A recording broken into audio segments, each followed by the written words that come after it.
దైవభక్తి చేసే మనము ఆత్మీయంగా ఎదుగుచున్నామా లేదా అనేది మనల్ని మనము అంచనా వేసుకొనుటకు వివిధ ఆత్మీయ అంశాలను కొలమానంగా తీసుకుంటాం. ఆత్మీయతను ప్రత్యక్షంగా కొలవలేము కావున ప్రార్థన అనుభవము, ఆరాధన అనుభవము, బైబిల్ చదువు అనుభవం మొదలైన వాటిని ఆధారంగా తీసుకుని ఆత్మీయతను కొలవడానికి ప్రయత్నం చేస్తాం. అయితే ఈరోజు మనము ఆత్మీయంగా ఎదిగామా లేదా అని మరో కోణంలో చూడబోతున్నాం. ఈ వాక్యమును గమనించండి. మీరు క్రీస్తుతో కూడా లేపబడిన వారైతే పైనున్న వాటినే వెతకుడి, అక్కడ క్రీస్తు దేవుని కుడిపార్శ్వన కూర్చుండి ఉన్నాడు. పైనున్న వాటి మీదనే కానీ భూ సంబంధమైన వాటి మీద మనసు పెట్టుకొనకడి. ఈ వాక్య ఆధారంగా మనం గమనించవలసినది, మనకు ఆత్మ సంబంధమైన వాటిపైన మక్కువ పెరిగితే భూ సంబంధ వాటిపైన మక్కువ తగ్గుతుంది.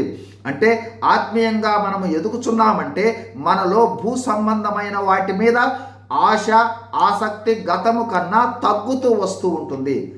అవి ధనముపై ఆశ తగ్గుతూ ఉంటుంది.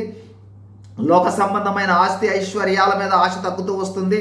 విలాసవంతమైన జీవితంపై ఆశ తగ్గుతుంది. లోక ఆకర్షణలు కలిగిన వస్త్రధారణ, బంగారు ఆభరణాలు మొదలైన వాటి ద్వారా గుర్తింపు తెచ్చుకోవాలనే తాపత్రయం తగ్గుతుంది.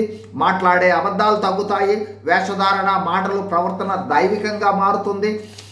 చేసే మోసాలు తగ్గుతూ వస్తాయి. మోసకరమైన మాటలు తగ్గుతూ వస్తాయి. గర్వము, డంబము తగ్గుతూ ఉంటుంది. ప్రాపంచిక సుఖాలపై ఆశ తగ్గిపోతూ ఉంటుంది.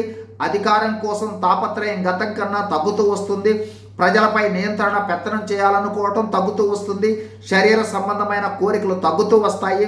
కళ్ళు చూచి ఆశించే ఆశలు తగ్గుతూ వస్తాయి. కీర్తి, హోదా, గుర్తింపు కోసం పడే తాపత్రయం తగ్గుతూ వస్తుంది. నేనే అనే నైజము తగ్గుతూ వస్తుంది.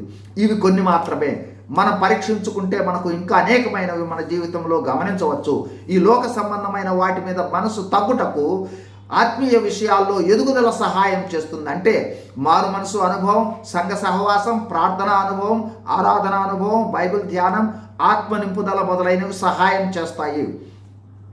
చాలామంది క్రైస్తవులు లోక సంబంధమైన వాటిపై ఆసక్తి ముసలితనం వచ్చినప్పుడు తగ్గుతుంది అనుకుంటారు. అది వాస్తవం కాదు. ఆత్మీయ అనుభవం లేకపోతే ముసలితనంలో కూడా మార్పు రాదు. మార్పు రావాలంటే నిజ మారు మనసు ఉండాలి, నిజ క్రైస్తవ అనుభవం ఉండాలి, నూతన జన్మ అనుభవం ఉండాలి, ఆత్మతో నింపబడిన అనుభవం ఉండాలి. అప్పుడే లోక సంబంధమైన వాటి మీద దృష్టి తగ్గుతూ వస్తుంది. God bless you.